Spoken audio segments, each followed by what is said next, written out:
I guess, day of training camp. Scrimmage. I felt really good about it. We used today to concentrate not so much on the schematics and the competition, but it was essentially a dress rehearsal, for lack of a better term. So we had our position meetings, brought the team out, put them on the bus, did the dog walk.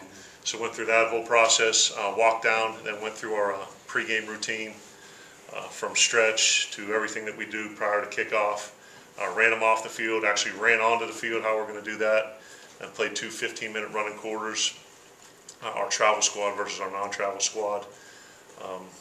Had some really good competition there, and working with the coaches for the first time. Headsets, communication, substitutions. We had special teams all within. So I'd rather have those things get ironed out now than on the first. Concluded that with a 2-minute drill and an overtime session.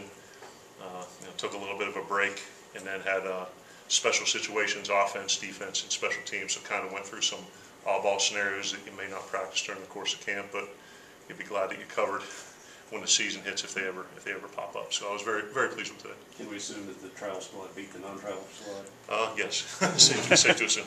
Did the guys have a little pep in their step on being in the stadium for the first time? I had a little pep in my step. But yeah, anytime that you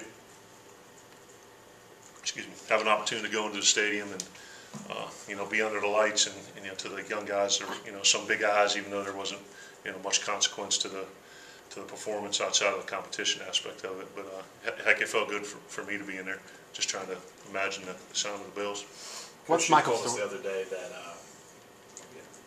Brian? Coach Shute told us the other day that he thought his depth chart was pretty much set on the defensive side of the ball. Yeah. Do you feel the same for the offense? Yeah, there's always some moving parts. I think for the most part now, we'll reconvene as a coaching staff tomorrow and meet with all three phases and kind of put our initial depth charts together. And then through injuries or guys performing, you have an opportunity. But for those things to change, but for the most part, I think we're going to have a good idea of where we're at heading into practice one for Stephen F. Austin on Friday. What's Michael's story status with the program at the moment? Michael is suspended indefinitely from the program right now. Is there kind of a program in place for him to regain normal status, or?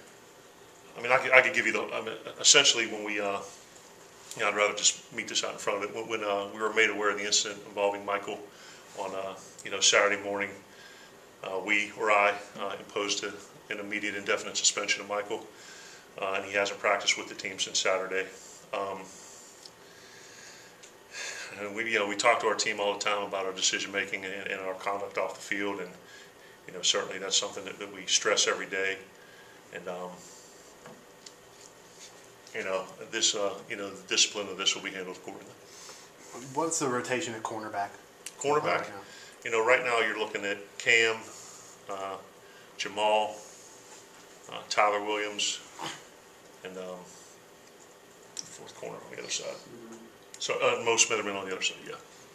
Have they kind of taken to the new things that Coach Shute is asking absolutely. to do? I think there's only so many ways you can play quarter, half, or cover three, or man-to-man. So to me, it's really about the way it's put into a package and the way it's called and kind of situational stuff. But I think we've got corners and D-backs with very good ability. And when you couple that with the fact that our defensive line and our front seven provides tremendous pass rush, ability to pressure the passer, I think that it adds to the ability of our guys on the back end. You mentioned earlier in the preseason kind of wanting 3 or 4 wide receivers to kind of separate themselves and be that first unit. Are you any closer to that now than you were 2 weeks ago? I think we're going to have a starting 3 going in, and then just like anything else, the repetitions for the 2 will be on a rotational basis. So based on the proximity, I don't know if that's the right word, how close number 2 is to number 1. Mm-hmm. If we think the number 1 guy, deserves to play 3 series to 1 or 4 series to 1, or we think the 1 and the 2 are close to each other, and that may be a 1-1 or a 2-1 situation. So as we continue to go through the Stephen F. Austin game plan, it won't be until Thursday or Friday next week where we determine the rotation. So the depth chart will be set. The rotations won't be set till later next week. And kind of the same question for the tight ends. Is there kind of a status set there yet? Yeah, I'd say there's a firm 1 and 2, or really 1A and 1B, and then kind of a 3. And I think we're very fortunate. It's a luxury to have a bunch of guys at that position come in and compete and do a good job. Coach Shoup said that this last scrimmage was also valuable for his defensive staff, headsets, communicators. You see the same thing today, and how would you evaluate the play calling, the getting the message in, things on the sideline, that such?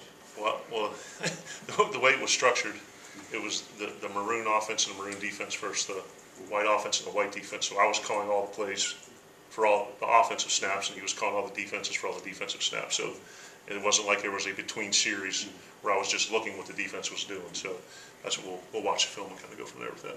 Coach Shoup said the other day that Stephen Nagoke got put on scholarship. Is there anybody else that you were able to put on walk-on wise into a scholarship? Stephen's like a Swiss Army knife. I mean, he's great. He can do a bunch of different things and, play either safety position. He's on a bunch of special teams and, great kid, great grades. And, he has been put on for a while. I'm not one of those guys that's going to drop a scholarship letter in a football from a hot air balloon and make a big scene of it and have it filmed. That's kind of just not my deal. He came into my office, I told him he's on scholarship, shook his hand and announced it to the team. That's just what that is. But no, we have not put any of those on.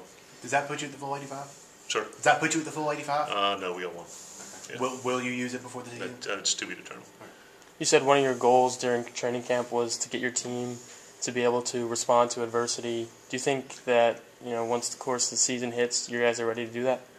It's a good question. I think we've improved in that regard from spring to fall camp to now, and that's why I want to make it one of our points of emphasis. And certainly the adage of showing your emotions without being emotional, and not just being able to handle adversity, but being able to handle prosperity. I think a great example of that was yesterday in practice. We had 2 2-minute drills, and the defense did a great job. Didn't allow the points, got off the field, and they were all fired up and jumping around, and the offense was kind of hanging their head. And I just use that as a great teaching moment. So, we can't be on a roller coaster. We can't be too high. We can't be too low. We got to find that middle ground emotionally. And that's not to say we're not going to play with emotion, but there's a difference between playing hard and being out of control. And I think we need to make sure we're toeing that line of pushing the envelope, really competing, being a team that's got a lot of personality and emotion, but is never out of control. How do you feel about where your offensive line is right now? I feel good. I think Marcus Johnson's a tremendous O-line coach. We got guys up front that are, I said before, you're probably tired of hearing it. We got a lot of size, a lot of athleticism, great physicality, great mentality. Behind those 5 starters, you probably got 3 or 4 guys that are pushing them and working for playing time and reps. So, and they're battle tested. I mean, getting to go against this D-line every day, I think it's going to prepare us for really anyone we face. With Story being out, you're kind of in question right now. Who kind of steps into that role with that second team? I mean, there's a bunch. What Coach Johnson does, which I think is great, is he cross-trains the guys. So we, got guys who are guards working at center and vice versa, and then you have some of your guards bump out. So, with that second line, it's not necessarily one guy goes out and then the second guy goes in. It's the next best available interior lineman. So to say who it will be, at this point is probably, a little presumptuous, I guess. But our thought process as a team, we talk about this all the time, is next man in mentality. That if we lose somebody because of an injury or another reason, the person that replaces them is going to do as good or better of a job. So, that's football and that happens. And, someone's out and the guy, tell our 2s and 3s, you're dang one play away. So you better be ready. On the subject of cross-training, you said you do that with wide receivers. Yeah. Is there a time in the preseason where that stops and you let people settle into one, or is that an ongoing process throughout a season? I think on a Friday it'll probably stop to a certain extent, but there are guys that are earmarked that can do all 3 positions, so those guys will get reps. So Jesse's a guy that can do all 3. There's a couple other guys who can work at all the positions. And some guys are better suited for either playing outside receiver or slot. So it'll be probably 1 or 2 guys that continue to get the reps all over say across the board.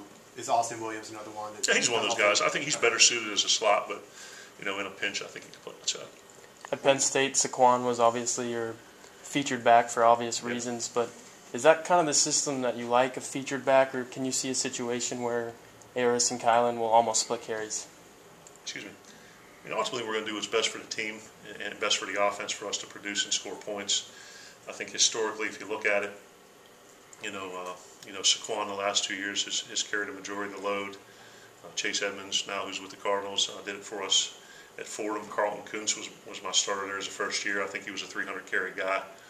But when you go back to UConn, Jordan Todman, in my last year there as a coordinator, I think he was a Big East Offensive Player of the Year. He kind of had that 300 carry thing. But the year before that, Jordan Todd and Andre Dixon, they essentially split the carries, and I think they were the only two tailbacks in a non-option based offense to both have 1,000 yards in the season. So there is a precedent set for splitting the carries. It may not be something that I necessarily prefer, but if it's in that instance, it was for best. What was for best for the team.